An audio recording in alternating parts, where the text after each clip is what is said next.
Hello everybody, Ron Wildman in again for former Mayor Jack Ellis with Spotlight on Middle Georgia. And we turn that spotlight today on Miss Elaine Lucas, Bib Commissioner and also the chairman of the Martin Luther King Celebration Commission. Right. Would that be close enough? That's close. It's good to be here. You've already started. We have, yeah. This is not just something that we're committed to for one or two events. We are committed to supporting, planning, implementing, and endorsing events from January 1 all the way through to December 31st. It's not just the day that Dr. King was born or the day that he was killed. It's a celebration of his life and works throughout the year. And that's been our goal since this was approved by the old Macon City Council, and that was to set up a Martin Luther King Commission and to explore having events for Macon-Bibb County the year round. The holiday dates back how far? Oh, goodness. Now you would ask me that. President Reagan signed the bill. I remember right. So that was, what, mid-'80s or thereabouts? Right. And I remember the very early marches past City Hall. And one in particular was the day, it may have been the first one officially, and Herbert Denard was being sworn in with the water board that day. And I remember covering that story. So that was back then. I remember that far back.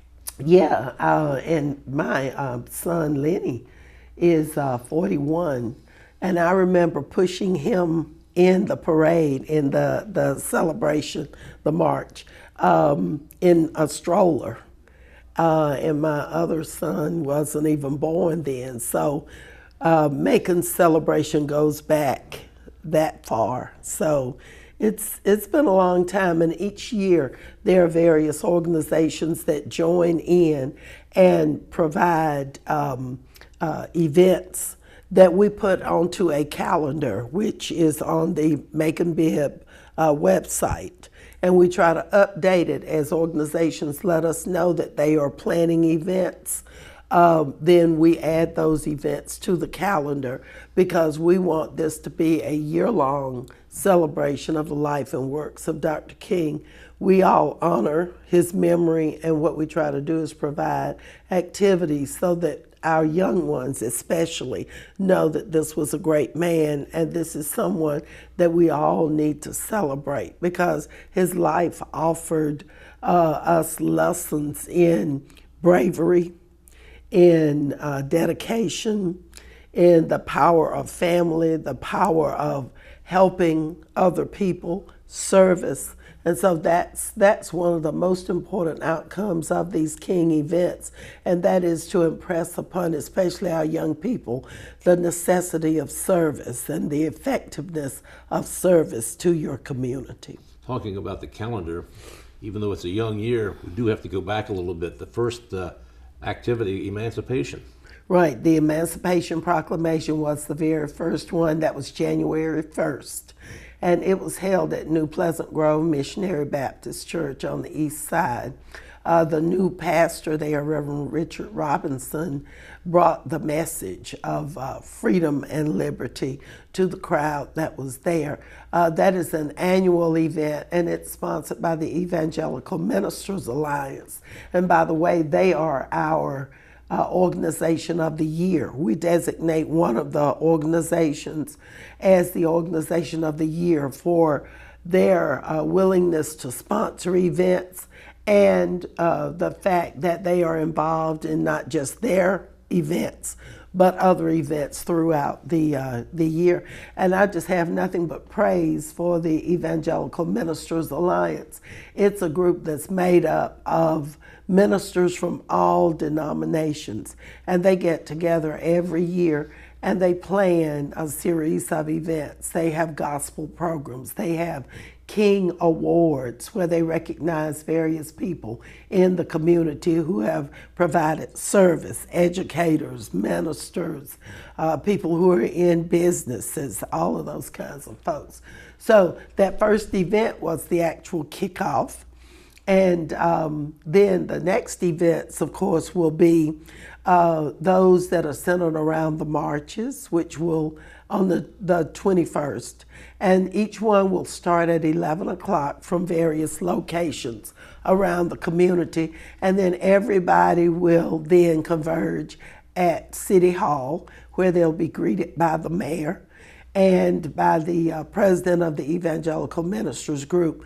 From there, they will travel to historic Stewart Chapel, AME Church, where Dr. King was one of the locations where Dr. King actually spoke. And his title for that speech was "There is no East and there is no West." So you can just leave it to your imagination as to what that speech was about. But there will be a ceremony at Stewart Chapel, and various elected officials and organizations will be recognized. And then, of course, the sermon will be presented by Reverend Dr. Henry Ficklin, who will bring the message. Then there are other events that are scheduled throughout the year. In April, there is a gospel concert. And also in April, that was the month of Dr. King's assassination, there is the awards program where various people who've rendered service to the community, where they're recognized. Before we get too far away from King Day and that march, that is spectacular, isn't it? It is, where you see large groups of people who, it's become sort of, it is a holiday, national holiday, so everybody's off work. And so people go to various locations all over the city, and they march into City Hall. And just to see the hundreds, the thousands of people who come from all sections of Macon. East and west. North, east, south, and west, and come into City Hall. And if you have a drone, you can just see the groups converging in on City Hall. It's a wonderful, wonderful sight. Well, the air is electric. The sound coming from all different directions. Yeah. Some have drums, some are singing, some are this, and many are carrying signs. Right. And does that take you back to that era much when you see this, in the 50s and 60s? Well, actually, the work that I've done started in the late 70s. So I was the little girl during those other times. That's what I was wondering. But I do remember my mother and father, and I do remember as a little girl the bus boycotts, where as a little girl my mother and my dad stood at certain locations to be picked up and provided a ride to school or to work. I do remember those kinds of things. And I do remember the schools and the desegregation of the schools. And so it does carry you back. And it's a time when you celebrate Dr. King, it's a time that you can look at the improvements that have been made, the progress that's been made. But then when you look at Washington, you look at Atlanta, you see that there are a number of improvements that still need to be made. People need to use Dr. King's life as a roadmap for their own success, and people need to understand that they need to be as well educated as they can be and need to be involved in service to someone else all of their lives. It doesn't have to be all the time. Just something as simple as going to visit someone who's in a nursing home, donating some stuff to families that don't have anything during the holiday season. Those things, although small, those things are in keeping with Dr. King's life and work. Well, as a youngster, when you remember the bus boycott as a little girl, how little were you then? I was little. I was little. When did you become aware and become involved yourself? You've carried that on to your political career, but prior to that, there had to be a spark or something that set you off. Well, I think back in high school, I was one of a group of young black men and women, and we were encouraged to go and to attend schools that were previously all white schools. And so I enrolled at Miller High School, which is an all girls and predominantly white group of us. And we were able to navigate through the difficulties there. I was getting ready to graduate from high school, and somehow someone had determined that I was going to go to work right after high school. College had never been mentioned to me, but there was a white social studies teacher, Mrs. Katz.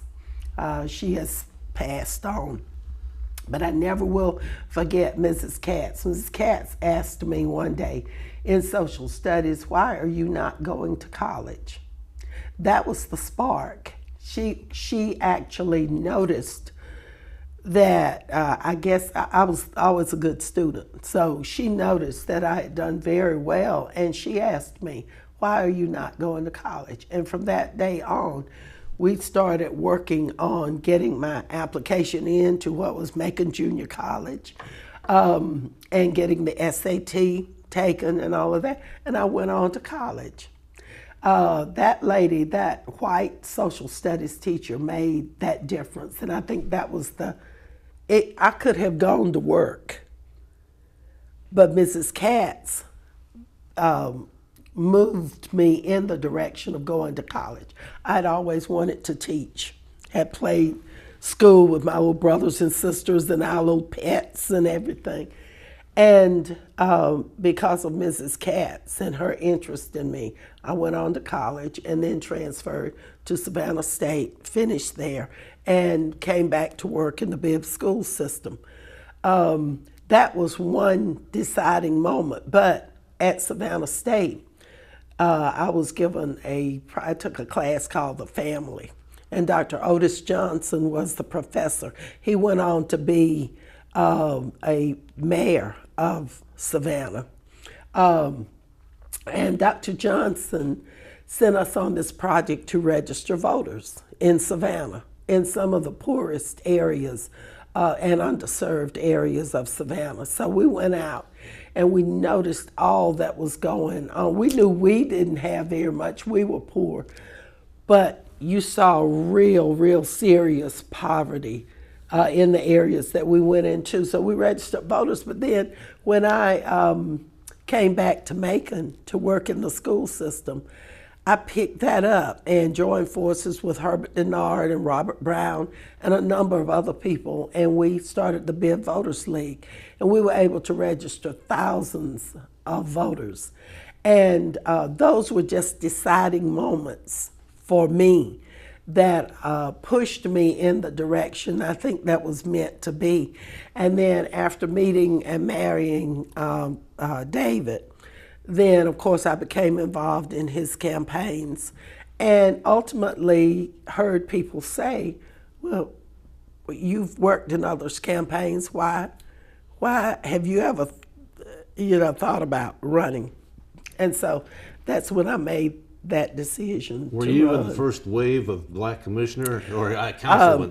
No, back in '75, and Senator Lucas was the one that introduced the legislation. He, along with Billy Randall, when they were first elected to the legislature in '74, took office in '75, and their first legislation was to redistrict Macon and to draw the city into wards, so that you would have voting by people who lived in those wards, and people would be able to elect folks from their neighborhoods, from their areas. And that brought about the first group. Dolores Brooks was the first black female. And then I believe Willie Hill was one of the first ones. Vernon Colbert was one of the first ones. Eddie Smith was one of the first ones. Those are the ones. Vinson, there was Mr. Vinson. Those were Julius Vinson. They were the first ones. And then we came afterwards. Of course, Henry Ficklin came next. Thelma Dillard was there. Thelma Dillard was there. I joined the council in '83. They had been there since like '75. Some of them. Those first ones were role models, especially Dolores Brooks for me, because Dolores had a no-nonsense attitude towards service, in keeping with Dr. King and all of the other pioneers who came before.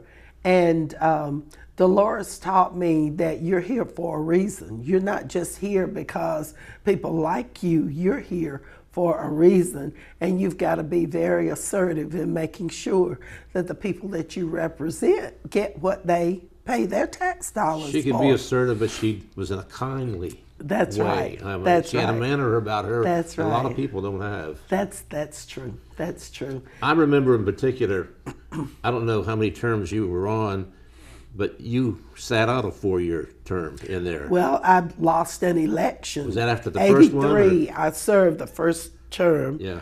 And then ran in '87. I lost that election, which I use that as an example to people, to say to them, your vote does count, because we had the primary system. I ran in the primary, had an opponent, won by 600 votes, overwhelming victory. Then we had the general election, and there was a Republican running, and I lost that race by 102 votes, I believe. And so I was out. Even though I had won the primary, I lost the general election because not enough people went back.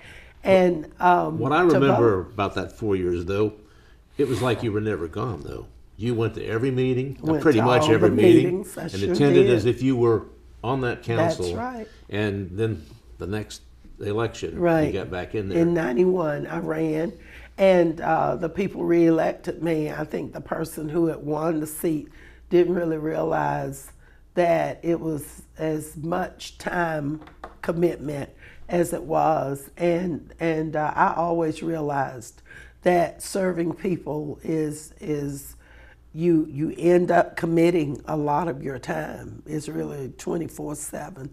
And so I've always taken it seriously, and I always thank those people who have entrusted me to go to the table and be their advocate. And I am very serious about that. I think there are a lot of people, children, women, educators, a lot of people who are underserved. And I think those of us who are elected have a responsibility to make sure that those folks' voices are heard at the table. I could easily say this, nobody attends more events than you do as a public servant. Some days I imagine, wouldn't you rather just stay home? Well, yeah, there are some days when you've got some things that you just need to do, and you say, well, yeah, I need to stay home. But when you decided that you were going to run for office, you took on a responsibility. And so you just have to make things fit. But the first obligation out there is to the people who elected you. And I don't like to have people to tell me what happened at something. I like to be there. I like to speak to people. I like to talk with them. I like to be able to witness for myself what happened, because I don't like to ask people, well, what went on? What went on? If you go, you'll know exactly what went on. And many times you're the only person representing the government Yeah. at functions like that. That means a lot to folks. It does. It's always meant a lot to me to have someone there, somebody that I voted for to represent me.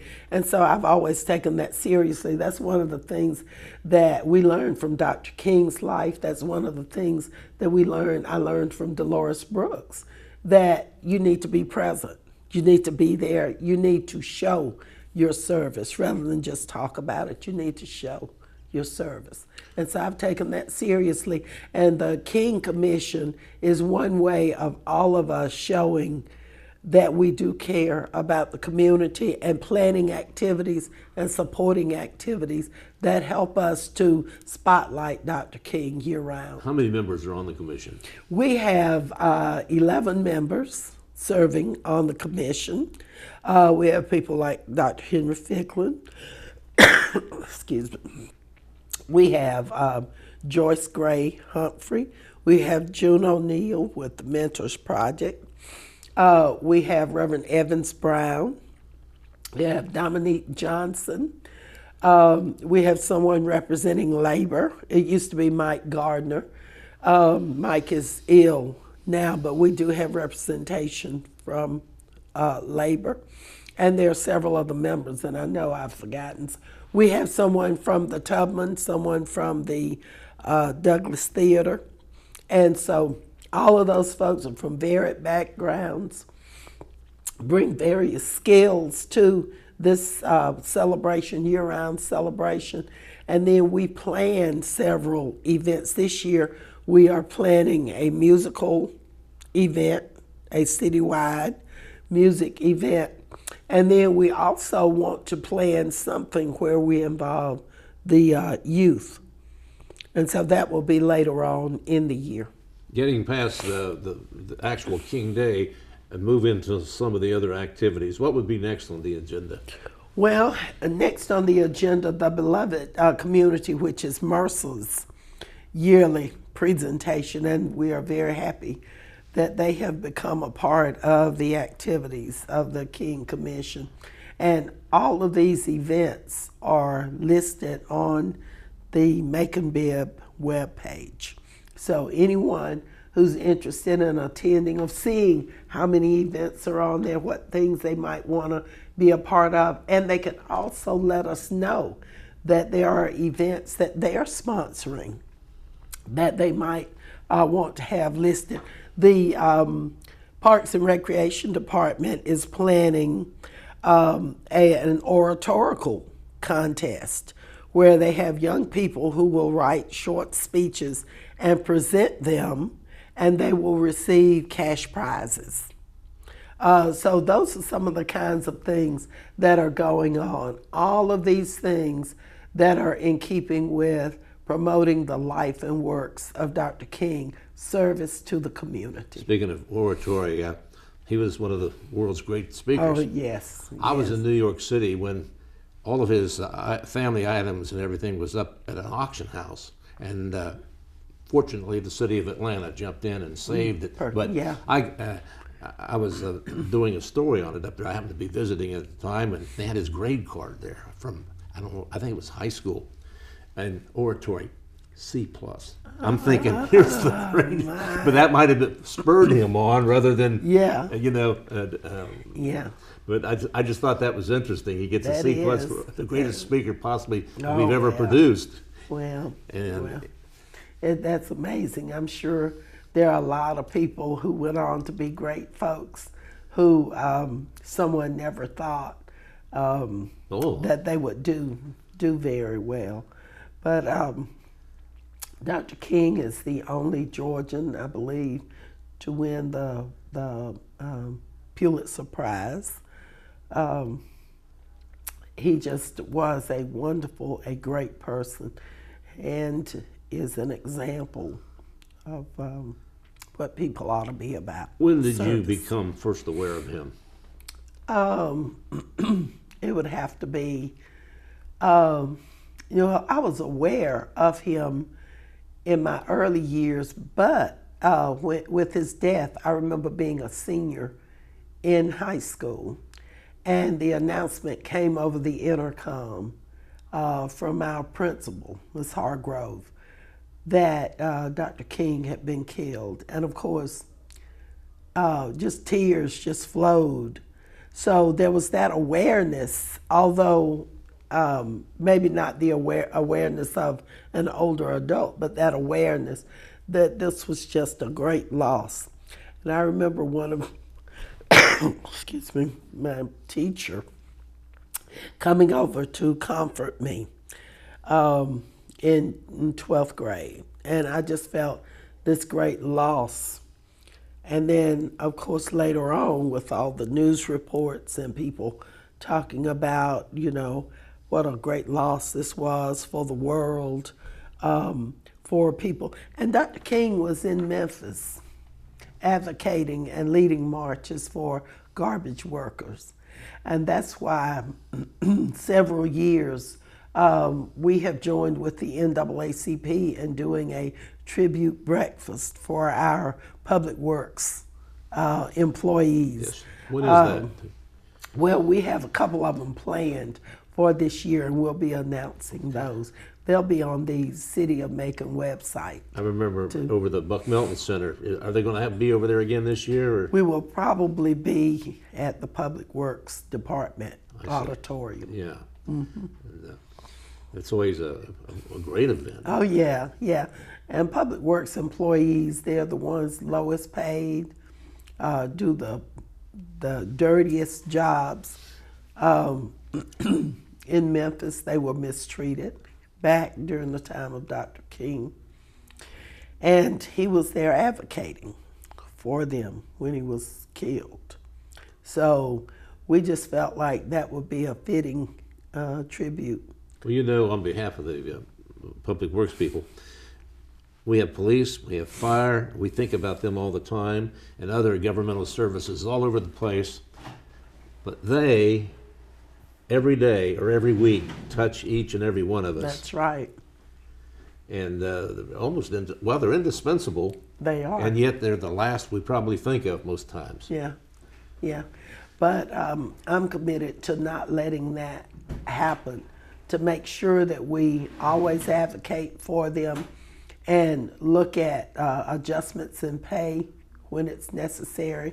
And that's something we always need to do because they are at the lowest end of the scale as far as we have less than pay. a minute. One of his last stops before Memphis was here in Macon at Mount Zion Church. Mount Zion You remember on Burton that? Avenue. I don't remember that. You were But I do recall, I've read very last, about one of the very it. Yeah. last stops here. Yeah. Well, we've just been told to wrap it up.